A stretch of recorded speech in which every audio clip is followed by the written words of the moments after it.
Okay, and Dave, I think we should just start. So, thank you very much, everyone, for joining our very first webinar featuring business coach Dave Christie of Take on Goliath.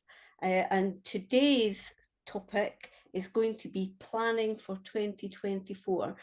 We hope that you get a lot out of it and that you will come back for next month's webinar, which Dave will tell you all about at the end of his talk.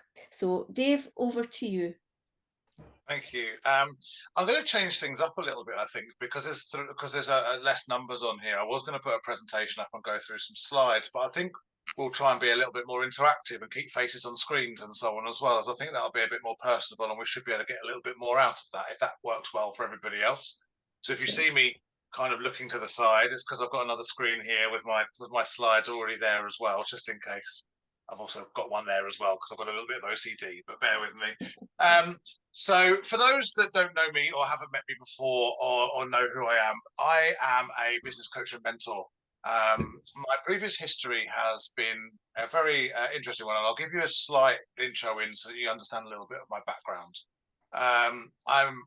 I used to be a rugby coach and a semi-professional rugby player, and that kind of interestedly got me into nutrition and ingredients and healthy products and healthy eating to start with. It was a coach of mine that once explained what I was doing once in a training session, that when I understood it, I understood that when I understood it, I wanted to do it more because I knew what benefit it would have for me. And that started me on my road to coaching at the same time as well. So I have worked at a number of different brands across the years, from sports nutrition brands to healthy eating brands, healthy snacking brands. I was at Faith and Nature for a couple of years. I currently now support and have supported probably around 50 different brands over the last 3 years at different guises, some of which is helping them behind the scenes on their route to market. People like Jason and Avalon, Little Soap Company, Nutrity, that you might well know in the area as well, and some of which I'm helping with actual full route to market elements like Hello Wellness. I have a hopefully a unique perspective of understanding and working with a lot of the stores directly, as well as understanding and working with a lot of the brands. So hopefully we can marry some of the two up, because I think there's some advantageous conversations to have that will help both smaller businesses, brands, and stores. The idea of the workshop today really is kind of 3 parts. It's an interactive workshop, so please feel free to engage at any time.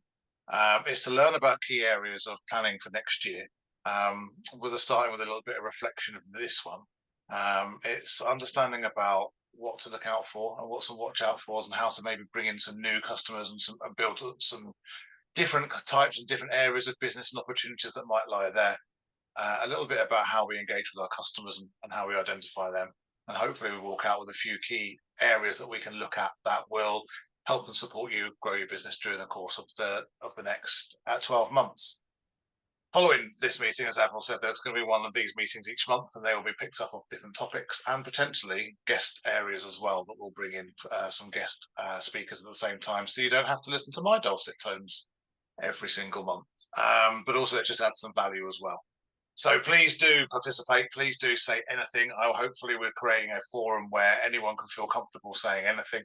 I think sharing advice and questions is really important for our growth and development. As a mentor, I'm a qualified coach and mentor, officially as of last week, although unofficially for quite some time. And my learning has continued. So these books aren't for show. I love to learn of other people, and I've got. There's a saying that more A students work for D students, because D students are used to failure, so they're used to putting themselves out there a little bit more. And I was an E student, so I was really used to failure, and so I don't mind going out there and learning and being wrong and learning new things and so on as well. So hopefully we can all do that together on this.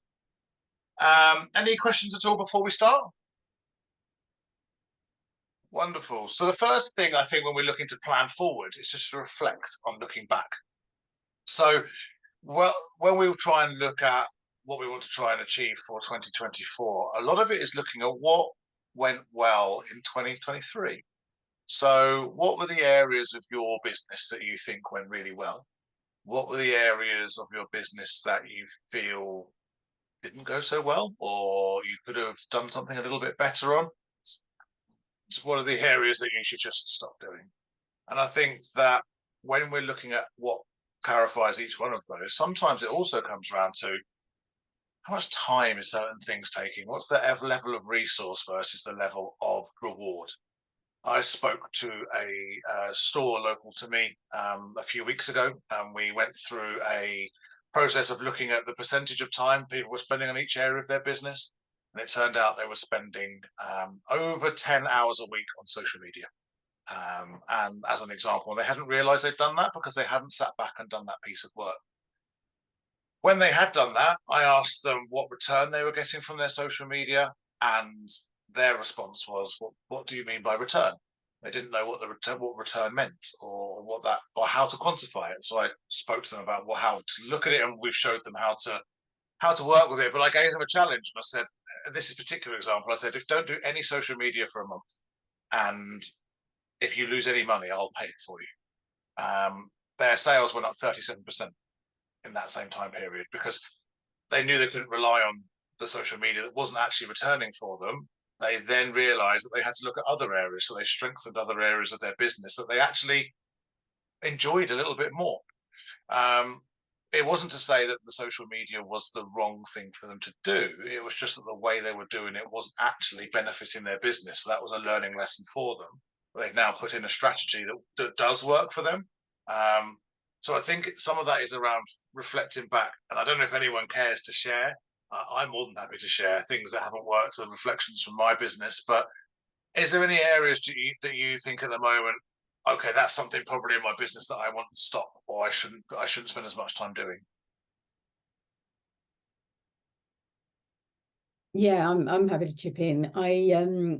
We can't help ourselves. We're always moving everything around and putting in new shelving units and taking out shelving units and putting that shelving unit 3/4 of the way down the. We move things about too much. I think we have to move things about a bit, but I think we do it too much. We just get excited. There's too many of us, and we've fallen over each other to create the newest display area, and I think it's a bit too much. In fact, my own fault, we just bought a gondola, a 2.5 meter gondola for the front near the beauty area. And when it's arrived, it's way too big, way too ugly. And we're actually having to just not bin it. Obviously, we're not. I'm going to put it in the warehouse and give it to somebody else. But anybody want a 2.5 meter gondola?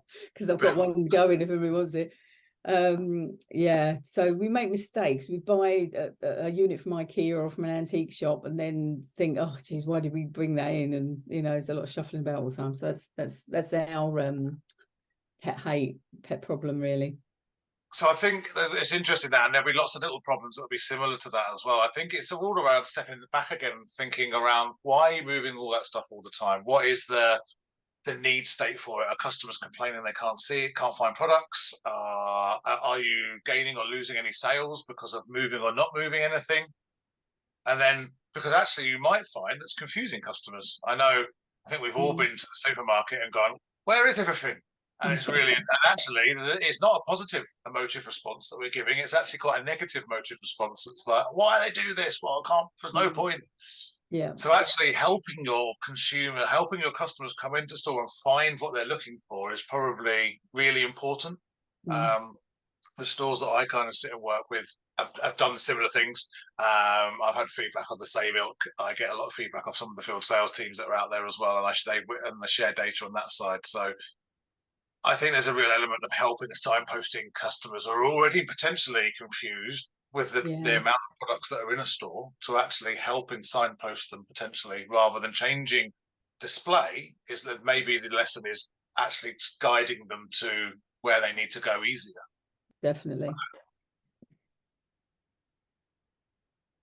So I think there is that element of self-reflection and looking at areas like that, and actually thinking, as an example, and Cheryl, thank you for sharing that one, but actually thinking around, where's the accountability of when does this stop? How do we make it stop? And then how do we put in some of these goals that we're going to talk about around then being able to make the decisions back to those goals that say, well, does this align? Did I say one of my goals was to simplify my range? Well, then does this actually attain to that? Yes. Okay, well, let's do it. Or no, okay, let's not do it. And once you kind of understand some of the pinch points of your business, I, for an example, first half of this year, brought in like 4 members of staff. I had a social media part of my division. I had an Amazon part. I had a marketing area. I had someone, and for me, it took me so far out of my business that I couldn't concentrate on what I actually enjoyed doing, and sort of started to fall out of love with what I did. So I had to.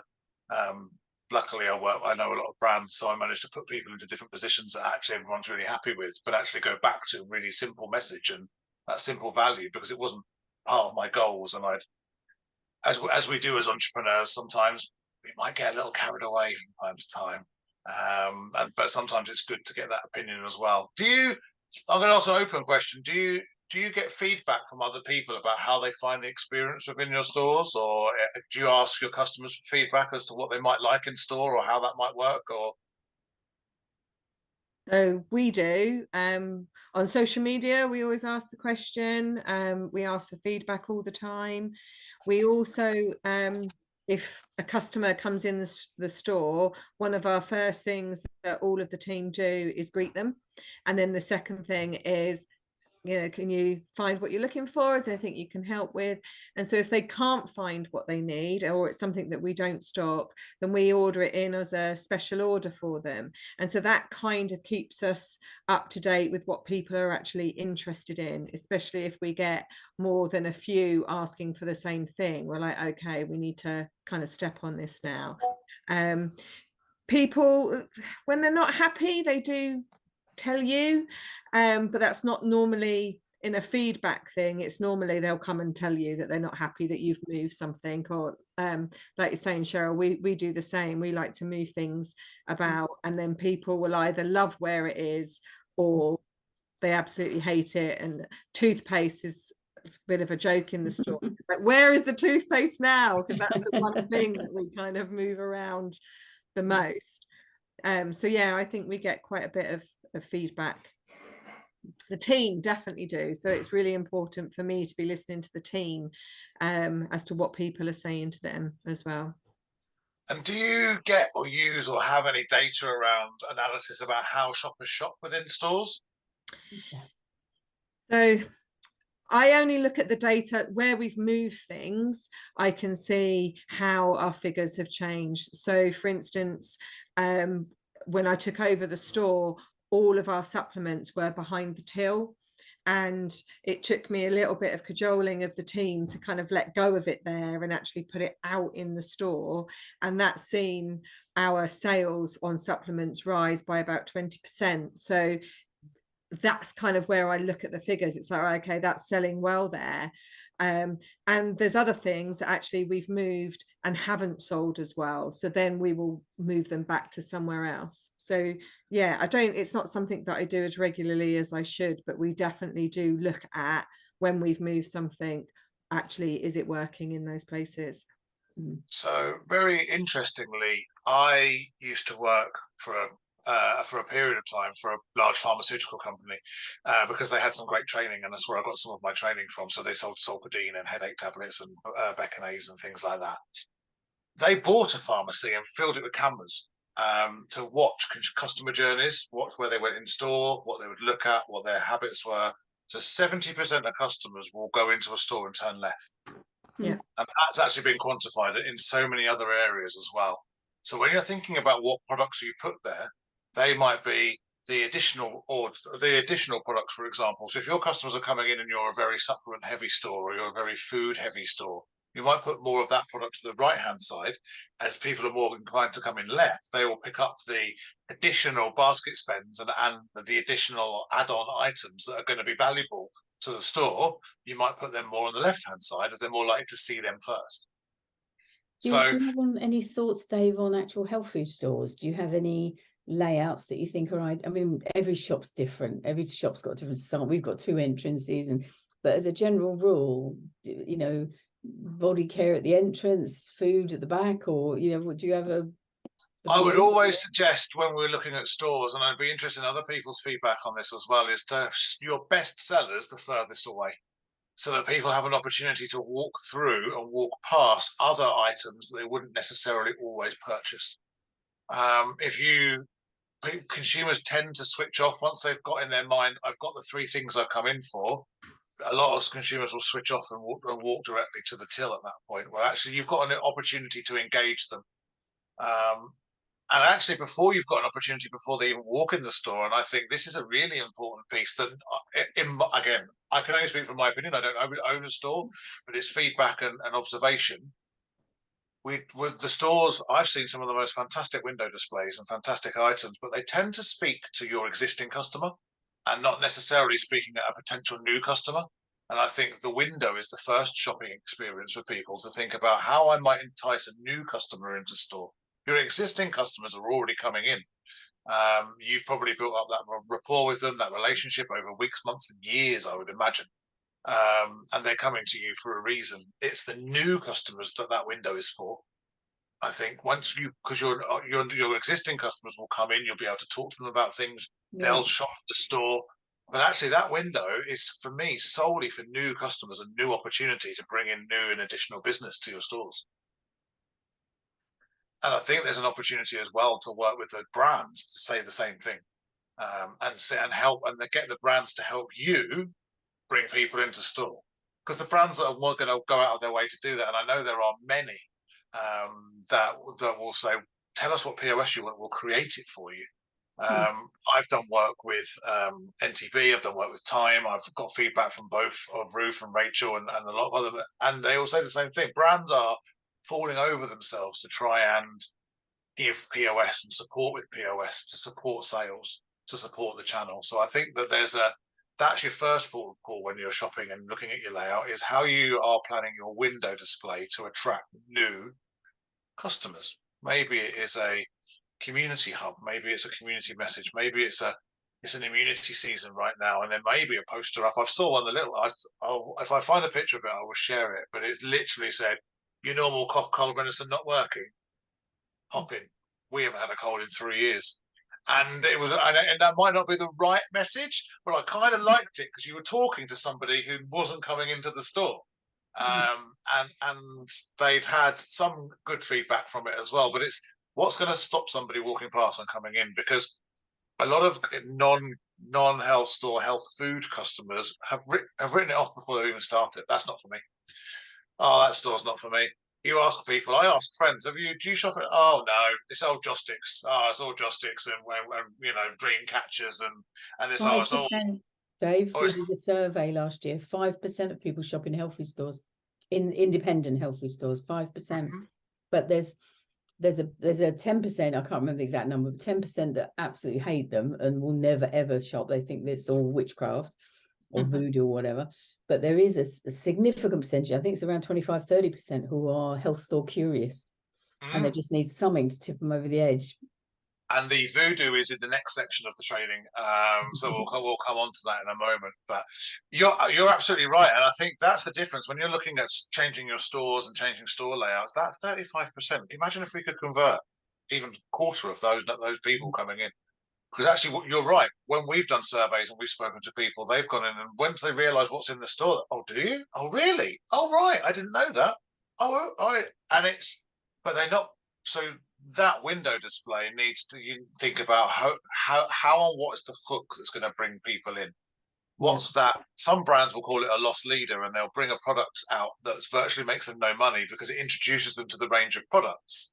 And then the money is in some of the other ranges, but it's that intro in. So what's that message in the window, or that opportunity to get those passers-by when you're talking about the shopping experience, as to what are they going to, and what do they see as they walk past that door? If you might not have a large window, it might be a little darker at the front. So you might not have room for a window display. You might just have product. So what product could you put on those gondolas? Or those shelves right by the window that people might walk by. Oh, and you want an emotive response from somebody that's going to go, oh, I didn't know they did that, or oh, that's really interesting. And obviously, as you know, sampling events work extremely well as well. So you'll get brands that will want to do those, which is fantastic. And it's again about what value is it? Can they bring in some new customers for you? Can they offer your current customers a reason to come back? But then when you're looking in store, the most popular stuff at the back of the store, and then try and label the store. So you've got to think about.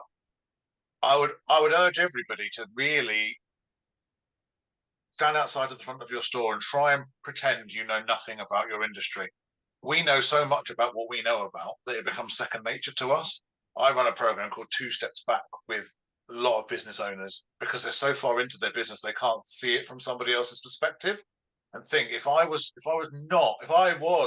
house store curious, what do I actually see from the outside that would entice me in? What do I see if I walk in that door? What is actually that experience? Is there an overwhelming aroma that's going to draw me in? Is there an overwhelming aroma that's going to push me out? Are there products that I'm instantly going to, oh, that's interesting, and I'm going to get an experience as I walk through the front of that store? And how is that layout? People that know, your current customers will walk in and as you said, they'll tell you straight away. But what is that that customer experience that you're giving people as you come in? I think that's really important. I don't know if anyone else has got any feedback or thoughts on that at all. No? Okay. So once we've done some reflection, and I think it's kind of interesting to even go as far as to do a SWOT analysis on your store and on your business. And does everybody know that has done a SWOT analysis before? I think sometimes we do these quite a lot, and I think it's when you're very honest and open with your SWOT analysis. And I will email out an actual SWOT analysis sheet if anybody is interested in that. I will put my email in the chat, and you can email me and I will send you through an actual SWOT analysis and how to populate it and what each one of the areas is. But actually looking at what your strengths are and thinking about how you can play on those more, looking at where your weaknesses are and thinking about how you can kind of overcome some of those hurdles, and where those opportunities are is really important. I know it's another thing on a very busy week and day and month and year that never seems to stop or rest. I am aware of that.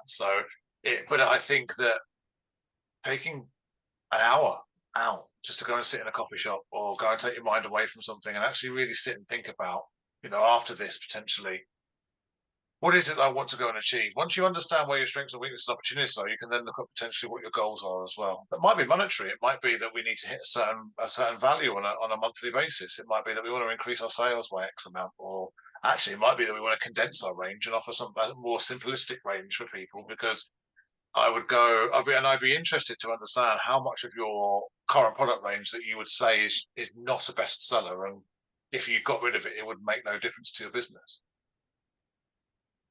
That's something that keeps coming up a lot of the time. Is I'll take a few bits of this, I'll take a couple of bits of that, and then it's taking up space on your shelf that's really valuable. And while I don't like to talk about some of the larger retailers that are out there, what they do is they will make sure that their shelves are working for them, and they are enticing new customers in, and they're enticing new products, and there's something there for different people. So when you're thinking about who is your demographic in each of your areas, and some people have an older generation in some of their villages and towns, and some people have a slightly younger one. It's also then what products are missing that I then might want to bring in that would entice them in. What are those trends that are there that we can entice them in with? And maybe looking at some of the areas that aren't working so well and adjusting them slightly.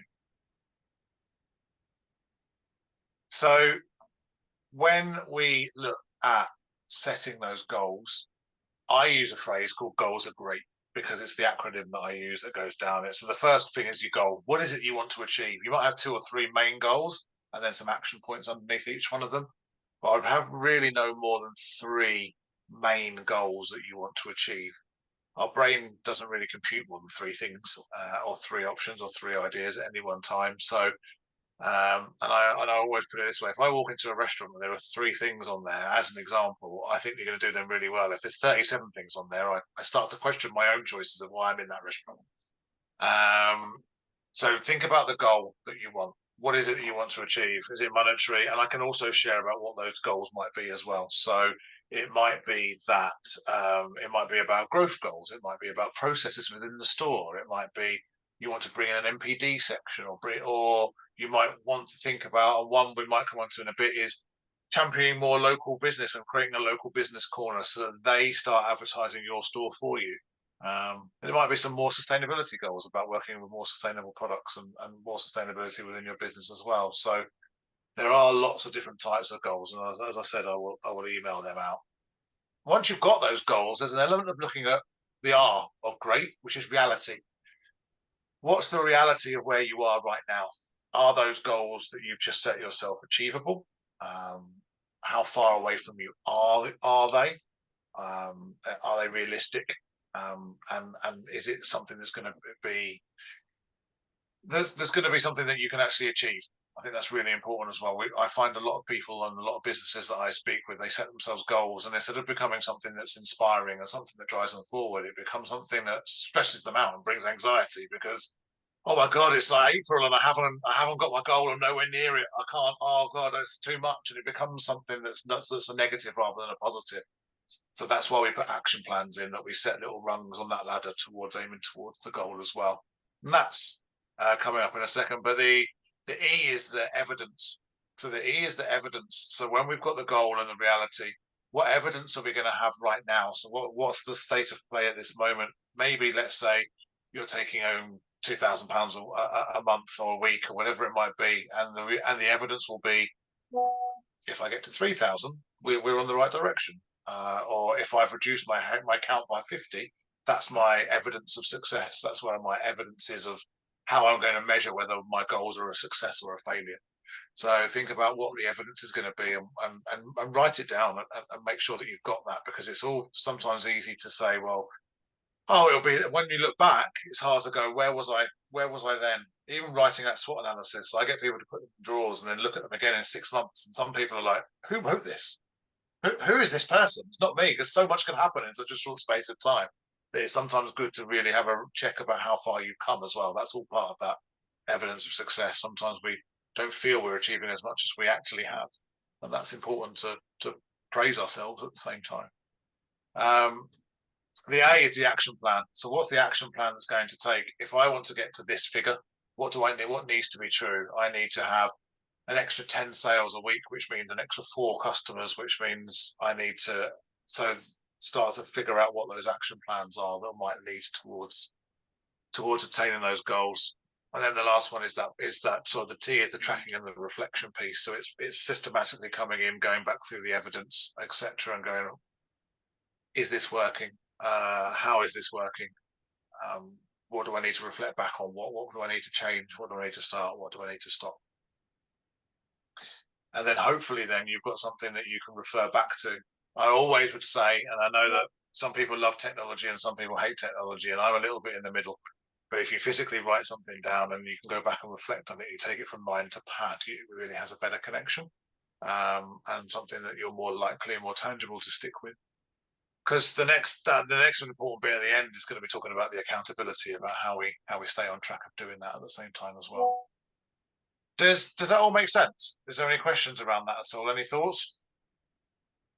I use when you talk about tracking, I use ask, assess, and adjust. Ask, assess it, and adjust it. Constantly doing that every time with everything that you're doing. Did it work? If it did, do more of it. If it didn't, to do less or adjust it. Absolutely, and it's a little less harsh than the one I use, so I might steal that one. But I use generally when I'm planning my goals, I use a process called literally "so what." Right. Oh, you've got a new gondola. You want to get a new gondola. So what? What's that? But what's the benefit of that? So what? Yeah. What I'll get some new products in. Okay, but so what? You've got some new products. So, but actually, it's to entice some new customers in, because I know that the areas. Yeah. So it's exactly that. So it's just strength testing it a little bit as well. I like your softer approach, Cheryl. We'll go with. I don't think I invented it. I pinched it from somebody else. We pinch everything from other people. We don't. No one's reinvented the wheel here. We're all learning from other people. That's for sure. Or in my case, a lot of my mistakes. So we all learn from our mistakes and be able to ask and support the support of others as well. So I think it's always good to do that. I just want to touch now, if we can, on those goals. Once we've got those goals and we want to try and get them out, is actually how we do that. So I think it's around thinking about the next section to look at really then when you're planning is, how do we communicate? So it rolls into a little bit about how we market our business and how we're going to attract new customers and or additional sales within the store from existing customers. But how is it that we we actually communicate with people, and I don't just mean necessarily by different platforms, whether it be email or marketing or face-to-face or social media, whatever it be. It's around how we're actually, the words and the tonality that we're using. So if we are, for example, talking to our existing customer, you would probably talk to them very differently to how you would talk to a new customer or a prospective customer, because we can't presume. I think a lot of businesses, I work with a lot of businesses that have great ideas, but then don't know how to communicate that with their customer, because it's what does that customer want to hear and need to hear, rather than, I think sometimes, what I've done it before as well, I think about what do I want to tell somebody. Actually, it's more about what do they need to hear, what's going to be important for them to get that emotive response. And you'll hear me use emotive response a lot, because that is the key indicator here, is to get that emotive response to say, they're going to walk past a shop window and see something and go, oh, brilliant, that's a communication. Or you're going to be speaking to somebody in a shop, or you're going to, for example, if you were to work with a local business who was then going to advertise your shop on your behalf, because they might have a space on a shelf on a Saturday morning, as an example. How are they going to talk about your business? So then that means how have you talked to them about your business as well? So that message is really clear, that it's not voodoo and witchcraft. There's a real opportunity to actually talk about, if we know that is what some people are thinking, and then the apprehension of why people aren't coming into store, or even buying more stuff when they're in your store, what do people need to hear or need to understand for them to be able to do that? That's really important. And it's in a few words as well. You haven't got lots of space and you haven't got lots of time. And so it's the terminology that's being used, and using other people to do that for you as well. So, if you do you all use social media as an example? Do you all engage with it? Yep. Yeah. But it's better if 10 people engage with your store, right? So if, let's say, how can you get more people to talk about your store in a positive light that's going to make your store be seen better? Well, there's lots of different ways of doing that. You could ask members, you could ask your customers to put something out on there and give you testimonials, or share something on your site. More for more, you might give them some discount, you might give them some samples that I'm sure you get sent into stores that you probably wish nobody do and stop doing, because your back room's full of it and you want people just to stop doing it. Maybe you don't. But there's different ways of encouraging people to be able to talk, and there's no better testimonial than not you, your customers. I'd love to go around telling people how great I am. I don't think I am. I think I'm just a normal person, and I think most of us do. We're quite humble in what we do in our lives, but actually the power is when another business tells another business, oh, I've worked with Dave, or I spoke to Dave and I had a really great experience. That's the great thing. So people telling people is great. So how can you work on testimonials that they might share on their platform or their social to get something back from you that might be an additional product or a discount or whatever it might be from there as well? I mentioned earlier on about giving space on a shelf, or an extra large gondola that you could wheel out on a Saturday morning, maybe, that you've got lying around. But actually, how can you encourage? There's lots of makers markets. Makers markets are on a huge increase, especially, well, they are in the north of England. I don't know where they are elsewhere. We're seeing lots more makers markets and small startups and side hustlers trying to sell their wares that are locally produced products. So maybe there's an option to look at your local makers market and think about the weeks they're not on, and maybe offer a shelf, or maybe offer a pop-up for those brands and businesses that align with yours, because they've got a customer base, and I guarantee they're active on social media. And if they say they're going to be in your shop or your store on a certain day, they can bring in those new customers without you actually having to do anything. That's the dream. Is you doing less and other people doing more. So delegating those, so there's a more for more experience there as well. If you can offer that environment to somebody, then they can bring in new customers for you. That's a really good idea, a good way of doing things and expressing that. Or maybe you have preferred customers that you give a discount for if they put a post out, and you create a preferred customer program that people feel really special about. And their customers, maybe some people have got it. There's loyalty schemes out there and other brands that offer stuff for loyalty schemes. Utilize those opportunities to give that back to your customers and create a preferred customer that if you post or you talk about or you engage with people in our store, or you recommend somebody, that you both get a discount or something. It doesn't, not all of these things are going to work for all the stores, but it's a case of thinking about what might work for you and what fits with your ethos and what you want to achieve as a brand and a business as well. But it's also thinking maybe outside of the box about how you can plan that growth and that sustainability within some of the opportunities that you've got around in the area as well. Unless we're all in a position where we've all got enough customers. Sorry.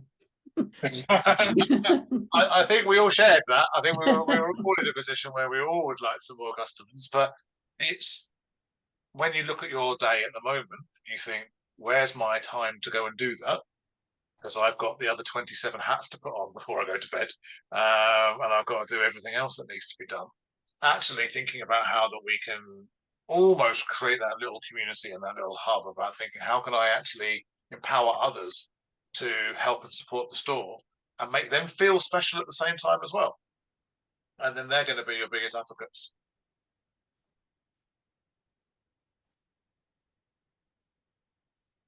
Does anyone got any thoughts on that? Or anyone tried anything at all previously about bringing in perhaps new customers or trying something different that you think could work that maybe we can share and other people could learn from? Gosh, where do you start? Where do you start? Hey, go on, Debbie. I was going to say, some of the things that we've done to bring more customers in is more sort of outreach stuff. So we've actually got involved with our local social prescriber and who works for the NHS, and we set up a fibro support group with him, and we did 6 weeks. So we gave up our time, so it was an hour a week for 6 weeks. We were supported by some fantastic, not mentioning any names, Viridian, who helped us give people samples. So when they came along, they got a sample and they got a discount at the end of the 6 weeks if they wanted to come into store. We shared with them things that they could do to look after themselves naturally. So we weren't saying, take this product and this will make you well. It was just sharing from our point of view things that we know that work. And that put us in front of people that would not step foot in a health food store for all the reasons that we've discussed. We've got a little phrase that we use, more than just muesli. And we try to put that in our social media and on any kind of conversations that we're having with people outside of the store, because that's what people think we are. We sell oats and muesli, but actually we're far more than that. So it's about putting ourselves out. It cost me my time, but at the end, the NHS did pay me for some of it. So that was like quite wonderful. Blimey. In terms of actually getting people in the store. And when you're backed by somebody that is NHS, then that kind of raises our kudos in the town, and people see us as a hub for getting good advice. And so, yeah, I would suggest getting out into the town and actually putting yourself forward in places like our leisure centre. We do a lot with our leisure centre as well, and other kind of sports groups, just to put our name out. This is what we're actually doing. I think that's a really good one, and I really like that. And actually, you'll be surprised at how much money the NHS actually has in their independent trusts and pockets. I know a lot of people from the NHS areas, and they're like, we don't even know how to spend half of this money. It just goes back. So they'll work with initiatives like that most definitely, and I think that's really important. I think the sports teams one's a really interesting one as well, because they're a target market for health, right? A lot of the people are there looking for health, and I think it's, when you're looking at that, it's about, well, where do I start? There's lots of teams that are out there as well, and lots of areas. So you can go to on a Sunday and go to the kids section, where the kids are all there looking at 60, 70 teams, maybe 200-300 kids. So each of those kids has got at least 2 parents, potentially 4 in 2023. So there's a huge opportunity there to engage with them. And again, it's like, where do you get the biggest impact for the least amount of time? But I like those options as well. Cheryl, what were you going to say with your, where were you going to start? Where were you going to start? We both Justina and I both started up local retail forums, and so that all the businesses help each other to attract new custom, and that's really helped. We started a consumer-facing version called Discover Daventry, and so Discover Daventry is a third party in appearance, that's endorsing our businesses and other people's businesses in the town, only the independent retailers. So, but this is a hugely elaborate, time-consuming thing to do, and but you know, that's really worked for us. But I think something that's worked really recently for us, that's really cost us nothing and has been really quite effective, is the Chatty Cafe. Anybody heard of Chatty Cafes? I think it's a national thing. I don't think it's just Northamptonshire, but they've got signs, and a couple of women volunteers, they come along, and it's about pulling in people from, you know, that are lonely, or, you know, recently widowed, or you know, whatever. They kind of have an opportunity to come in and chat with people if they're new to the area and haven't got connections. And our cafe at the back of our health food store is now an official Chatty Cafe every Wednesday, which is normally a reasonably quiet morning for us. They come in at 11, a couple of hours. They buy teas and coffees and so on, but we're the official Chatty Cafe for Daventry, which is nice, and new people. But I think the biggest event we ever did, or activity we ever did, was the fashion show. We got together with a local fashion retailer. There's only two independent, at the time, there's only two independent fashion retailers in our town. And we offered them the space to do a fashion show in our shop. And that was 80 women. And I'd say 90% of them had never been in our shop before. So that attracted, we had a huge uplift, and a lot of those women are still, you know, big customers for us. So that was a, I mean, you know, and it wasn't really anything to do with eco or health or wellness or advice or, you know, anything to do with the products that we sell. It was just a nice thing to do for the neighborhood, if you like, and it got a lot of bums on seats. And actually, we had a bar in. We got a TENS license. We sold a load of booze, so because we have an organic license. So that was a financial gain on the night, but that wasn't why we did it. It was the long-term access to these 80 women that didn't normally shop in our shop. But amazing. I'll look at Chatty Cafes. I haven't heard of those, so I'll definitely look at those. Yeah, Chatty Cafe sounds like something I should be at, but maybe for the wrong reason. I don't know. I think one of the other things that's been going really well actually at the moment in offices, there's a lot of wellness coaches that are around now, and wellness coaches going into offices and teaching people about wellness. I think there's a lot of social responsibility from businesses and local businesses to support staff. And get them back into the offices and back into then buying lunches and going out and getting ad hoc stuff at lunchtime as well. And although, again, you'll be thinking, Dave, I haven't got the time to go and do that. That all sounds well and good, but where's the time to do that? Utilise the brands to go and do it, or utilise a wellness coach to go and do it. When you think about doing sampling in your store, get the brands to go and do a sampling in your local offices, and then they can take a leaflet from your store as to where they can go and purchase that product from. Now the brand is getting a sampling event that they want to go and do because it looks great for them, and they can show that they're supporting the local area. They're sending people back to you because you're the place that they can go and buy it from, and the local business will all be talking about it, and you can reach people without reaching people. That's a really nice idea. I like that. And the brands, so many of the brands are out. Everybody wants to get products in people's hands, right? Because most people have tried things, the more people are likely to buy something. So that's really important. Is that the brand would specifically send stuff to an office on your behalf, or they would send them to you and you'd have to go in and take it into the I think I think it will depend on the brand and the product and the size. Some will send somebody to that office to go and do the sampling. Yeah. And we've got a huge Ford's depot in Daventry, and Cummings is another huge employer.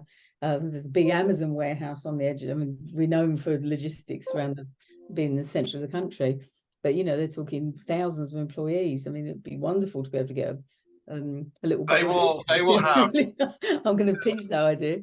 Yeah. Corporate social responsibility side of things for those businesses is huge now. So they have a huge agenda around wellness, speaking to the HR people and the HR teams within those businesses, and offering that from a local health store would be an amazing partnership to be thinking around. And actually, even if you have the time, going in there and delivering a health on immunity at a certain time of the year, or menopause for people within business, etc. as well. We're seeing those happening all over the country at the moment from wellness coaches. Well, I'm looking at wellness coaches here, aren't I? Really? Yeah. You know, and if you haven't got the time to do it, maybe then Google local wellness coaches in your area. Maybe there's a partnership to be had there as well.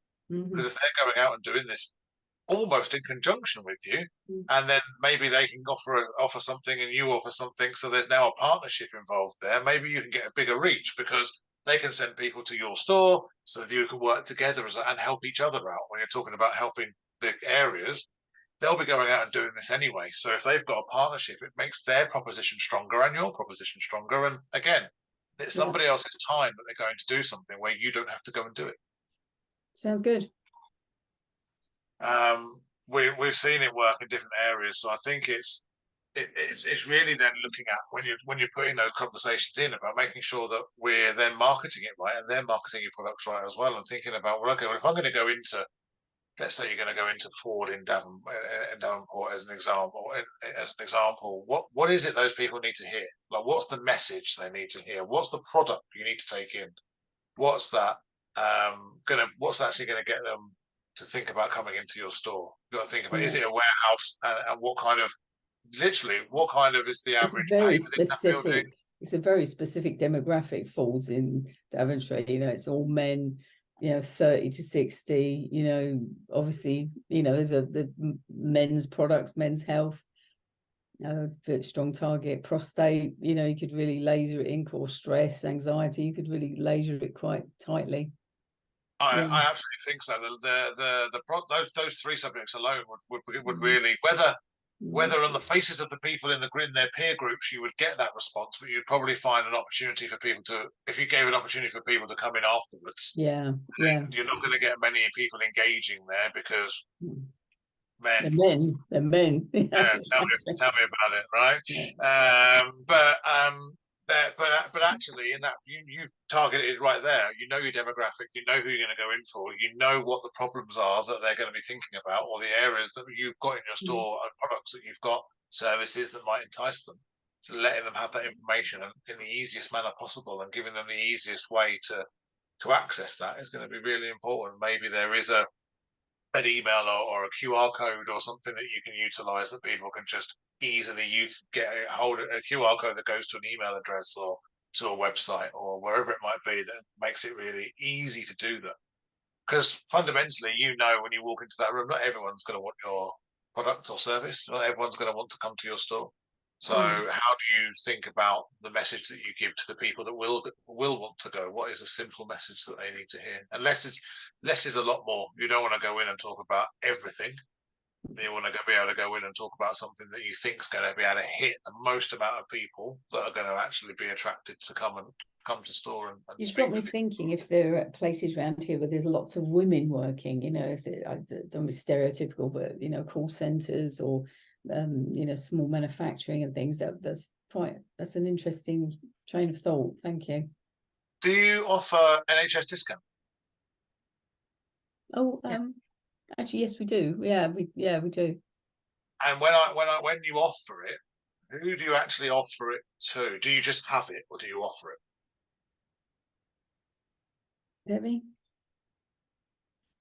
We will offer it if somebody comes in with a uniform, but we call it the blues and twos, because if it's police, NHS, ambulance, fire, any of those come into the store, then they will get the same NHS discount. Actually, we don't do it. We don't do it. So we did it at the bakery. We used to have a bakery, and we did it at the bakery. But I don't believe in discounts. That's awful, isn't it? I don't believe in discounts. I don't just give discounts to people. You know, there used to be in this trade, you know, vegetarians and OAPs got 10% discount always. And, you know, the OAPs are the richest bloody ones now, aren't they? They're the ones with all the money. And vegetarians, you know, vegans, and it's 25-30% of our audience of that. So we'd be giving away the shop. So I tend to do, you know, promotions, but not discounts across the board for anybody. So I'm me, very mean. Not even nurses, goddamn them. Sorry. No, because I agree that actually huge discounts on a regular basis actually devalues your business and devalues your opportunity. But actually what you need to do is you need to think about what that initial hook is that's going to get that first purchase. And then once they're in the store, so there might be that you create a loyalty card for Blues and Twos as an example, that you get 10% off your first order and then a free product on your fifth order. So you get them in to try the product and you hook them in from there. And then you can encourage them to come back, because with the hook of the gift later down the line. I think it's very easy, and brands and businesses all do the same thing. Oh, I'm struggling with this bit. I'll do a 10% off. I'll do a 20% off. All we're doing there is training our consumer to wait for discounts. So then they'll just wait. So then we need to think about, what do we want from this discount? Maybe we want to increase our average basket spend. So how do we think about what we can do to increase our basket spend? Maybe your average basket spend is £40. How do we get it to 45? Well, maybe we encourage them for an extra purchase. And how do we do that? Maybe we want them, maybe they're always coming in and buying one of a certain brand, and we want them to try two. So maybe it's a buy one, get a second half price or 10% off of a different brand or a different flavor, because we want to encourage them then for that repeat purchase of going, you'll have customers that always buy the same thing every time of different products. And maybe you want to get them to buy two of something, or maybe you want to get them to try a different product. So think about actually what will encourage them for that initial first purchase. So we're not training the consumers to think, well, I'll just wait until the first week or payday weekend like everybody else does, and goes, we all get the payday weekend offers and deals that come through, and everybody just waits for them and then buys everything at payday. Well, actually, we want to get people to understand that it's value, right? So it's not a loss of value because it's monetary. Value has lots of different meanings, and it can be time, it can be resource, it can be quality of product, or it can just be the opportunity to try something new and different. That opens up people's minds. Can I ask a question on the buy one get one half price thing? I was thinking that if we run a promotion like that and somebody comes in and buys, I don't know, 2 of their multivits, then they won't then come in the next month, which they, next month when they came in, they might buy that same supplement, but they also might pick up a packet of porridge or a packet of biscuits or whatever else. So I would rather do a 25% off, which is the same margin, and get them to come back in the next month rather than do a buy one, get one half price. I'd rather do buy one, get another product from another range, or a body care. If you're buying from the supplements, get some half price from the body care that you've not tried before, and vice versa. That way, like I hate buy one, get one for a penny, because that's just saying don't come back for 2 months or whatever. Yeah. It's mad. Well, you're absolutely right, and I would never say get the same product. It would already be the whole idea about buy one get a second half price. It's not the second of the same product; it's the second probably in the same price range, because it's easier to group things in price ranges or product ranges when it comes to running promotions. You might be able to be more flexible and do that, Cheryl, and say buy a supplement and get a body wash etc. Yeah. Brilliant. If you can do that, that's absolutely perfect. It's all about trying to get that person and we're going back to that average basket spend. If they only buy 5 things every time, how do we encourage them to put that 6th thing in the basket? And then once they've tried that 6th thing, maybe next time they come in on the next month, they'll try something else, because now they've tried something and it works, and now they're more open. And I like buy this or spend this amount and you get a book free or book half price, because not only that, you've got them the product which they're taking, they're going to go and read the book and stuff. Obviously, you're going to give them a book that's got stuff in there that they're going to want to come in and buy that. And then give the book to a friend. I feel like I like Read Yourself Healthy, I think is a really good campaign for health food stores. I think it's a fantastic campaign. The one watch out I would just say on and any of those things as well, is that we go back to that value again.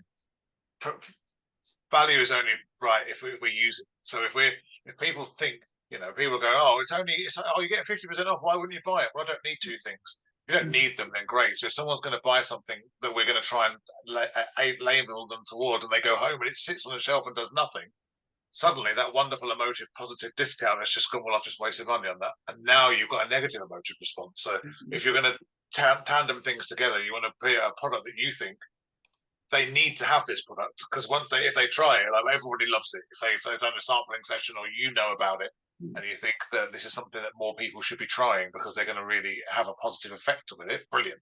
If it's kind of let's do one because this isn't selling, I wouldn't necessarily do that, because there might be a reason it's not selling, and you don't want them to think that they've now spent money they didn't have to because you've recommended something that actually they don't really want. Yeah.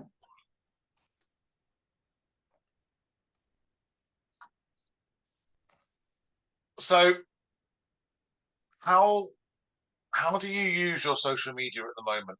How do you use your marketing? How do you engage at the moment? So what different channels are you using at the moment? What's working and what's not? Facebook, Instagram, Reels. We're the same. We do a little bit on TikTok, but mainly Facebook and Instagram. And how do you find that any of that works? Are you able to quantify it? Are you able to look and think how that works? We definitely can. That's something that we do look at. We don't look at the likes or the comments or anything like that, because they're just vanity, really. They don't mean anything. But we definitely notice if we put up a product, it might not be that product that people will come in, but they'll come in and say, oh, I saw you on Facebook today. It reminded me that I needed to pick up some flour. And we also do a lot of posts behind the scenes, and also we're very much into like different sports clubs, so we will do posts on this is what the team got up to this weekend, because we want to be reaching those people that connect with us on a, oh, you know, she does surfing or she's a runner or whatever. I'm more interested in popping in to see that store, rather than, I mean, we do posts that are just on particular products, but we kind of mix that all up with lifestyle ones as well. Nice. I think you're right. Yeah, I have a phrase: likes don't pay the mortgage. And so, yeah, absolutely. Do you do? I think it's good to obviously show people different products that are in, and especially if you've got offers on, or store or brands are giving you stock for competitions, etc. as well. Do you do more kind of education, information type thing, which is more of a hints and tips on how to be healthy, generalized little hints and tips on how people can change things in their life, maybe 3 things that do X, for example? Again, yes, but we try to keep it short and sweet, and we try to, each month we have come up with a topic. So I'll sit down probably with the next couple of weeks and work out what our topics are going to be for next year, and then our Instagram and our Facebook will be around those topics. So we will do one next month, for instance, is all about sleep, so we will do a couple of posts that will be on sleep tips that people can do at home free of charge. And then the products that we will be doing that month will be products that can help them with sleep. And then maybe something that one of the team might do, like a reel where they're talking about sleep and the benefits of doing different things. So we try to have a theme for each month, but try to get in lots of different types of social media, because not everybody will sit and read, and not everybody will be interested in the products. And so it's just about getting that message over and over again, but in different ways. Yeah, absolutely. It's about when people go on social media to learn or be entertained, don't they? So they're the main things that are there. So if we can help become that hub that kind of says, look here, you know, do you actually get brands to help you at all with any of that social media? Yes, we do. There's a few brands that actually send out monthly what they're posting. And so because we schedule our posts too, and we don't always have a lot of time to like create our own post. So at that point, we will choose whatever brand that we're promoting, whatever product actually sits in with the message that we're trying to get out, and we will just share their post that they've already created, or we'll make a reel from their post that they've already created, or we'll do a story from a post that they've already created. So yeah, we don't do it all, but we do definitely take bits that people have done already, because you know they've got whole departments that are around this kind of stuff. So it's really good to be able to utilize their thing, but we also we've got a voice that we have on social media, and we want that voice to go across whatever post that we put up, whether it's one that we've got from a brand or one that it's completely created and brand new from us. I love that phrase as well, that we've got a voice. I think that's really important. A voice, a tonality, a message that people know that when they see your posts, that what you stand for, what you mean, what you're about.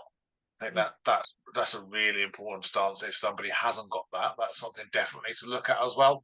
I think a lot of times we see businesses change their tonality in every message. Everything's kind of different because everyone's trying everything and loads of different things all the time, and then you can't ever really see what truly works. And if you have a sustained period of a voice and a tone of what you want to be. If you want to be a community hub, or you want to be known for a specific area or for certain things, then you have to give it a length of time to then be able to see what those reactions are, and then you can tweak little things as well and add things in and take things away. So I definitely think that's definitely the key, is to go back and look. So at the moment we're doing marketing via email. We just launched our new website last month, and so we're really kind of looking at our emails, trying to keep the same voice that we have on social media, but trying out different things, trying out different layouts, trying out different times and different days that we're sending out the emails to see actually what is a good time for us. We've done that work with social media, so our voice has evolved over the 4 and a bit years that we've been there now, to something that we feel comfortable with, that is something that is true to our values, but is also something that is unique to us. So we're now reevaluating that, where we're sticking out the emails. Ask a question, Debbie. Do you do all that personally yourself? Yes, so a lot of it I do. I've got a team member now who works on the website. She is so much quicker than me at making photos. I'll say to her, this is the photo that I want, this is the idea that I have, and she'll go out and she'll like whiz up something wonderful and put it out. And she's now started to share on my behalf. So whereas before I'd be up till like 9 o'clock at night with my phone creating, Yeah. it's all done during the workday, because I've got a clear vision as to what I want it to look like, and I've been able to talk to her and get her feedback on it, and between us we've been able to come up with something really, I think, touch wood, really good. Super. I think there's a couple of points on that, and one, would a session like this on social media in general with somebody that was a social media expert be helpful for people? Yes, always. That's how I've learned everything I've learned on social media, is listening to other people. We'll put those in, and we'll utilize that, because these sessions are your sessions at the end of the day. So I know I said I was going to come up with what they were. Social media is evolving all the time. It's constantly evolving. So if you learned about it 6 months ago, you need to relearn it again. Yeah. But there's also the other side of things as well. Like Threads has just come up. Justine, I'm coming to you in a second. I'll come to you now, actually. Go on. Well, I was just going to say, I particularly would like one on TikTok. So we could do a social media session as one of these kind of coaching sessions as well, that are specifically aimed on that. But I think when we talk about all the reels and the threads and this, that, and the other that's there as well, we can sometimes get carried away with, I had so many conversations with people when Threads came out. Oh my God, do I need to be on Threads now? This is another channel I need to be on. It's like, well, are your customers on that channel? Are your customers on there? Or are they the same customers you're speaking to on Instagram? Right? Or are they the same customers you're speaking to on Facebook? So where are your customers? Who are your customers? So if you don't need to be on all of the channels, there is definitely advantages of being on certain ones, and you'll know a demographic. And if we do a session on that, we can look at more a difference of who that demographic is, where they are, and how to engage with them, because each of those platforms needs a slightly different approach. But also, and Debbie, I'm really interested in what you said there as well, actually, which was around the social media led to the email marketing. I think a lot of times we put things up without a call to action for anybody. So we look at something and go, okay, that's great. Oh, right, I'm on to my day now. And there isn't actually a call to action, even with email marketing as well, that you look at and you think, well, okay, what's the call to action here? What is the thing that I want somebody to do? Do I want to do social media to drive them to a website? Do I want to bring them to the store? Do I want them to sign up to an email? What do I want when I'm doing that? What's the purpose of it? Almost goes back to that so what thing we talked about earlier on.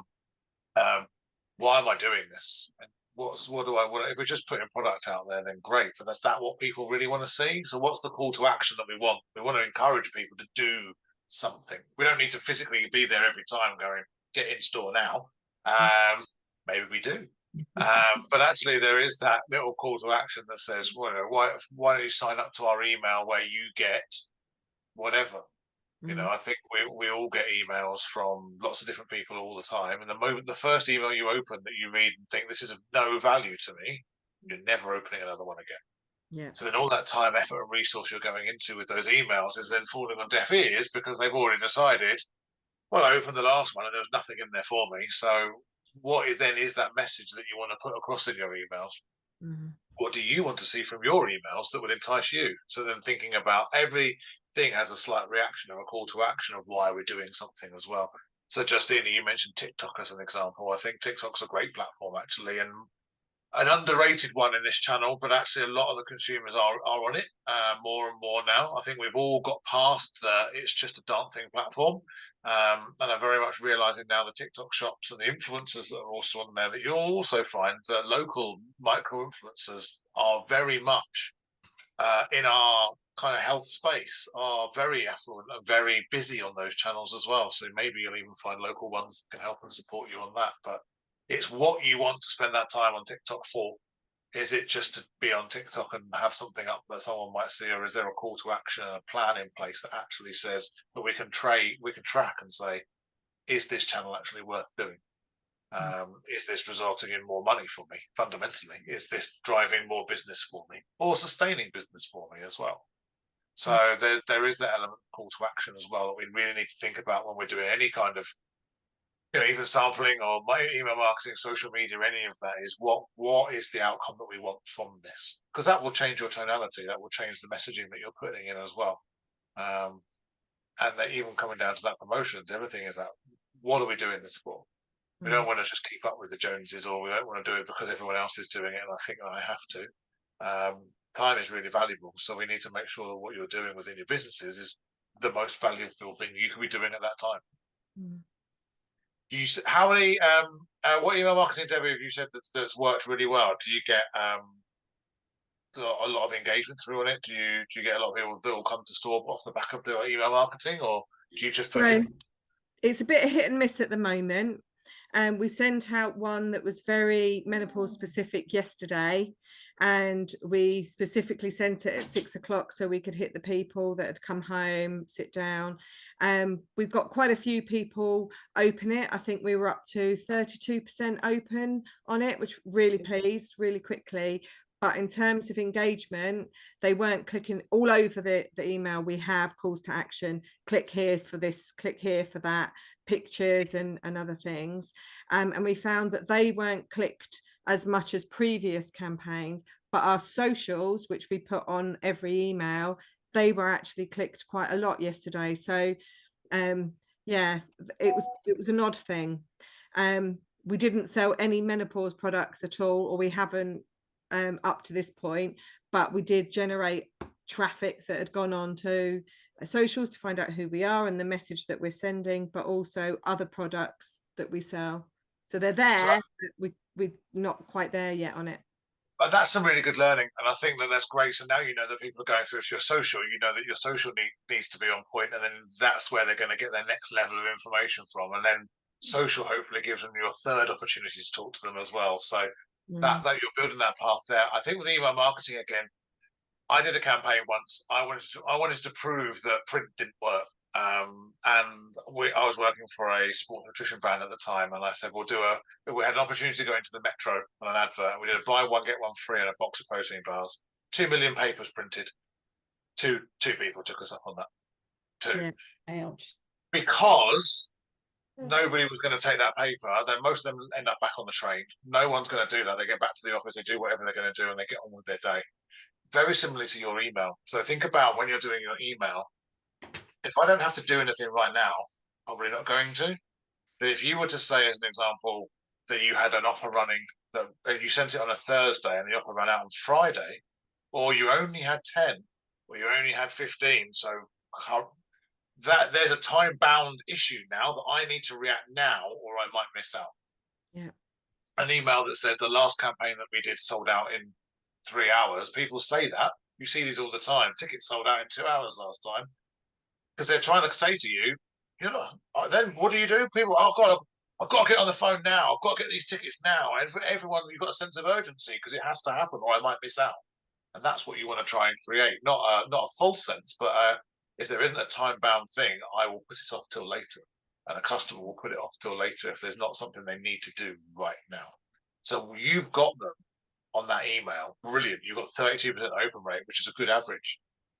But they're not coming back to you. They're not coming back to that email. Ever. Have you ever done that? Really? gone back to an email like that. So you need to make sure that that call to action again is time bound. That means that they've got to react to something now. The first 20 customers that sign up to X get Y, or there is an offer that runs out in 24 hours, or for today only. That's why people will run flash sales and stuff, because they're that you have to get that reaction of, I need to do this now, or that stuff, I don't want to miss out on that. So while you've got them captivated, that's the time to have that conversation. People that if people are walking, having a conversation even in store, and they're saying, okay, great, thanks, I'll think about that and come back. They're not coming back. So then the question is, well, actually, have I explained that properly to them? Do they understand what is that barrier at the moment? And trying to then actually ask them. You can't do it on an email, but you can in person. Okay, well, what would stop you from that at the moment? Is it the money? It's normally not money, and it's normally not the product. It's normally a third thing. Most products cost around the same, and if it's a certain type of product, they probably do roughly the same kind of thing. So it's the third thing for them that's really important. Maybe it's how quick the product works. Maybe it's how accessible the product is. Maybe it's the certain ingredient that's in there. Maybe it's a certain type of way it's processed. Maybe it needs to be organic. But it's that third thing that you need to identify. So then once you identify that in store, you can think about how you would then test it out face to face and then put those things into email. Ask your regular customers, did you see my email? What did you think? Yeah, great. Well, maybe there's two. You said because and it's little words that I hear, and maybe it's different terminologies. But when I normally there's buttons everywhere to click. Maybe that's a bit much for people. Maybe there should be one button. Maybe there should be one call to action rather than 6. Because which one am I going to do? Oh God, I haven't got time to do that now. If I open an email and it's this long, I haven't got time to read that. Most people, if they have to scroll on an email, I haven't got time to do that. I get sent presentations from brands all the time that they want me to look at a tweak, and I'm looking at it and I literally go, 27 pages of PowerPoint. I'm all right. I'm just going to tell them it's too long. I will go through it, and I do go through it with them in detail, but it's that initial, people are busy, so it's understanding that people that are going to engage with you, whether they're in store or on email, are busy. So what can you do to make it really simple, clear message for them? That's really helpful. Thank you. Especially with the new website, we've got lots of customers that were on the old site that haven't moved over yet, and so we're trying to get them to come back, to let Google know that we're still here. And we were thinking about doing a flash sale on our bestseller, one that we know that our customers, we're quite unique in what we sell. So that's really helpful to actually know to shorten it down. And well, the other option that you've got, if you've got a new website and people haven't transferred across from the old website, part of me thinks this website will shut on this date, and then let them have 3 messages that says, now you've only got 4 days till this website shuts, and now you can do it. So you don't have to go, if you don't do this in the next 10 minutes, all the stuff's gone, but you're then telling them there's a deadline, and that deadline's a little nearer, and now it's a little nearer, and then shut it. And then shut it. I think it's if there isn't a consequence to an action or a no action is normally taken.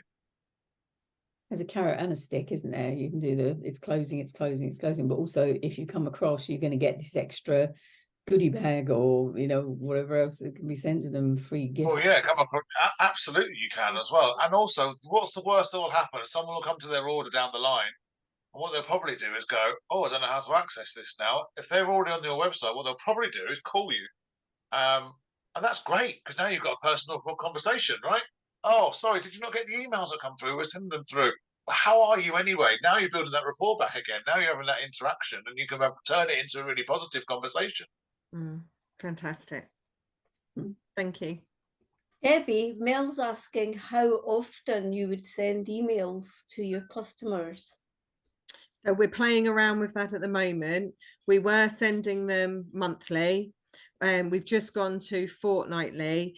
Like I said, I sent one out yesterday. My next one I'm scheduling for the Thursday before Halloween, and the flash sale that we're thinking of doing will run from that Thursday till the 31st. So I'm playing around with either 10 days, 2 weeks, depending on how the days are falling. I'm literally just testing what is the best day of the week at the moment to send it. I don't want to send them too often, but I need to send them more than one a month, because one a month, like you say, I think that's giving them too long a time to actually do something with. I think one of the key things for people to do is that, or even with news, even if it's monthly, people will say this is January's newsletter or February's newsletter or whatever it might be. If you don't number them, don't name them. If you do anything, just number them, because then there's no restriction on when you have to send an email out. And the most important message with an email is this: if you don't have anything new to say, don't say anything at all, because you don't want them to open an email that has no value to them, because they're far less likely to open the next one. So if you haven't got anything to say, don't worry about that. That's fine. If they don't get an email for an extra week because you've got nothing to say and you were just going to regurgitate something that was said before, or give them something that wasn't of good value, don't send it, because that 32% open rate will start to drop and drop and drop and drop and drop. It needs to be something of value. Brilliant, thank you. But I would say 2 weeks is probably the maximum, I think, before people start going, oh, okay. And also, you will run out of things to say. You absolutely will run out of things to say. Interestingly, I don't know how it works for you. Statistically, when you look at some of the mail providers like MailChimp and HubSpot and Klaviyo and all of those, Tuesday afternoon about 2 or 3 o'clock is the best time to send an email for open rates. So try that one. We ran quite a lot of campaigns, morning, midday, and evening. And 7:30 in the morning was a good one. 7:30 in the evening was a good one. So actually slightly later than 6, because I actually tend to find that people would put the kids to bed first, and then they might go onto their mobile devices once the day had finished, and they could actually sit down a little bit. So, and actually lunchtimes tend to be a terrible time to send them. Because people are just doing things. So actually they have quite a low open rate from there as well. But the next one is really important, is that consistency. Same with emails, same with social media posts. People will come to expect a post from you at a certain time. So consistency is really key. Once you find that time that works, stick with it more than once. Stick with it for a month period. Then maybe if it's changing, tweak it. But stick with something and actually get a proper base rate with it as well, so that you can really tell and really look at that. But people will want that consistency. If you always post on a Monday, Wednesday, Friday on social media, always post on a Monday, Wednesday, Friday. Don't start going, oh, I'll do it on a Tuesday or a Wednesday, or I'll change it around a bit, I'll do it on a Sunday, etc. Just keep that consistency for people. Brilliant, thank you. I'm just conscious of the time now, with a little bit of time, there were 10 minutes left to go. So first of all, I just want to open up any questions at all. Anything, if anyone has any questions of any kind, maybe we haven't covered that topic or subject, or maybe there's time for a couple of questions, and then I'll go through the next bit. I hoped today that I'd end up with a template. I mean, we've got a spreadsheet, we've got an Excel of, you know, what promotions we're running, what windows are going to go in, and so on and so forth. But I hoped you'd have a magic template that I could just drop on, that you'd send me, and I could just drop all my stuff into it, and it would magically, I don't know, monetize things and give me some wizard things on Excel that would, yeah, I don't know. That's what I hoped for. Magic, so magic, yeah, magic, voodoo, witchcraft, and wizards. Yeah, Got it. I'm apologising. Am I alone in hoping for that? No, I hope for that. Thank you. Interesting. Okay, so bear with me a second. So tell me what it is you wanted. It might be something that I've already got, or something that we can create quite easily. I mean, so you wanted a monthly calendar kind of thing that you could kind of drop in? Yeah, it doesn't necessarily have to be monthly, but it can have a time bands across, and that some, you know, adds up certain things to what you hope the gain is going to be, maybe, and what the cost of that promotion might be, or, you know, if you're giving away a free book or free items, that lists, I don't know, 3 key promotional areas around the store, and then, you know, it tells you when to, you know, shows the timings of things.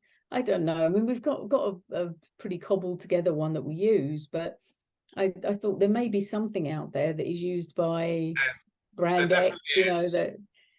And Yeah. I've got my meeting at the Wizards Guild tomorrow, so let me speak to them, and I will build. Marvellous. No, there are certain things around, Cheryl, and again, I will put my email in the chat as we speak now. Maybe send across what you have already, so that I can get a little steer of where that is, because I've got half a dozen things that would probably work. So Yeah, if you want to put something together, then we could all have a bit of a critique of it and add in bits and take bits out or whatever. And then well, I think it needs to be a live document that works for everybody else, doesn't it? Yeah. Everyone's going to have their own way of doing things, but if there's something there that with a few formulas in that will just help you really see what the value of each of those promotions is and what it drives, etc. as well. Yeah, marvellous. I've put my email in the chat, so if you want to copy that while it's still there, and then drop me an email with it, and I will get some bits sent out. As I said, I will send out the SWOT analysis piece from today. There's also a goals sheet I'll also send out to you as well if you would like one. Then do that email, and if anybody's watching it back, I don't know if you can see the chat or not, but it's dave@takeongoliath.com, and I will send out the full presentation so that you've got it. I know we didn't go through it live, but then you'll be able to see it all from there anyway as well. Did anyone else have a more earth-based question than mythical? Justina, you're on mute still. Debbie, where's your store? Cornwall, Wadebridge in Cornwall. You're in Cornwall. We use the same strap line.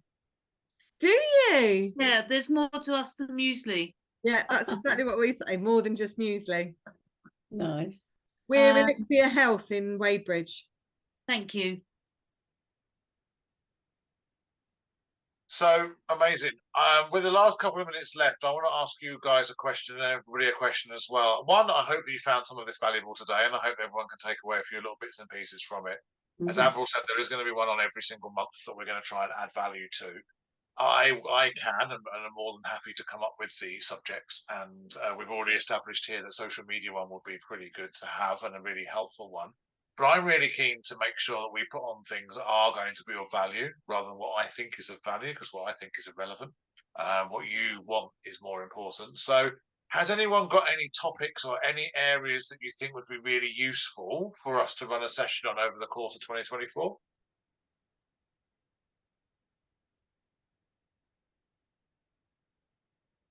Gosh, it's funny, isn't it? You don't know what you don't know. I mean, okay, well, there's two. Social media is a definite. I'm just looking back at my notes what I've taken.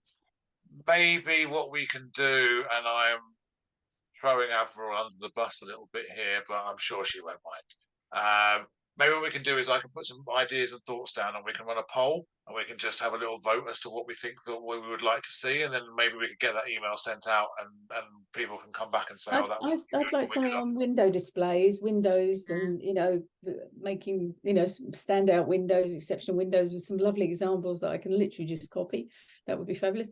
And staff retention would be nice. We do really well, actually. That one of the things I put on my SWOT, because I was busy writing my SWOT, as you said it, we do really well with our staff. Actually, I got a really good team at the moment. In the past, we've had trouble, but I know that at the moment everybody's getting wooed away into jobs where it's all remote working and all sort of thing. And I just want to make sure, if there's anybody else doing anything exciting to keep their staff, that would be nice. Maybe not a whole topic, probably, but a sidebar. A staff one actually would be good for us, along the lines of managing a team. We've got quite a big team, and that can be quite tricky and can feel quite lonely at the top when you're dealing with all the different personalities and stuff below. So one on staff would be really helpful. We could perhaps share our contracts and staff manuals and things, so we can sort of see what works and what doesn't. But I'd also I liked the sound of sampling and samples that you're getting from suppliers. I mean, I know that there are certain suppliers that do have samples, but I'd like to know if other people are getting stuff that we're not, basically. If there was like a round table on what samples are available and what brands are being the most useful to stores, and I want to make sure we're getting what our fair share of it, basically. Well, I think that's a really interesting one, Cheryl, as well, because I sit on the other side and I coach the brands, and the brands are all like, why don't the stores want us to do any sampling? Why can't we do any samples? Why can't they get them? and there is a real kind of gap that needs filling, and maybe there is a platform and forum to be able to say, look, if I could put one post out on a certain group now and probably get 10 brands that would want to do sampling with all of you. Yes, please. Yes, count us and- in. Yeah. Right. Providing Okay. their We, criteria. You know. We're just about to start something called Tasting Tuesdays, and that we need stock for. And it needs to be stuff that actually, you know, Tastes nice. tastes nice, will make somebody come back, is reasonably priced, Yeah. it's etc. etc. Gosh, Yeah, we- and I think we that's the do important thing. tastings You'll get all lots the of time. brands that might want to do something, but they might not be the best brands for your stores as well. So actually, it would be really handy to have a think about what kind of brands that you would like, what kind of products you would like to have, and then maybe we can match make a few of those up at the same time as well. Because although these are on a monthly basis, we can do stuff behind the scenes in between that time to add that value as well. And if there is an opportunity for everybody to grow together, there are brands out there that are only interested in the independent sector but can't, like we talked about earlier on, haven't got the reach to be able to get to you guys and say, this is what we'd love to go and do with you. So we can How cool would that be to do some sort of speed dating thing? You know, they do little, like they've literally 2 minutes to do the elevator pitch on their brand, and then we all bid for samples. So let me I'll put it give to you another way. you 2 shelves, I'll give you 3 shelves. Would that be a good session? Yeah, If we had I'd a love session that. on, we brought stores on, and we had, over the course of an hour and a half, we brought on 10 brands, 15 brands, whatever Yeah. it was. They'll get 3 minutes to pitch. You can all then email me directly as an example, because I can't keep giving it to Avril to do because she'll cut me off in a minute. Yeah. And then I can reach out to them and then put you in contact, and then you can. That's the benefit. That sounds great. I mean, Avril, is there any conflict of interest in that? I don't know, but I think that sounds, you know. Well, I think if we could ask our partners to at least come and do it.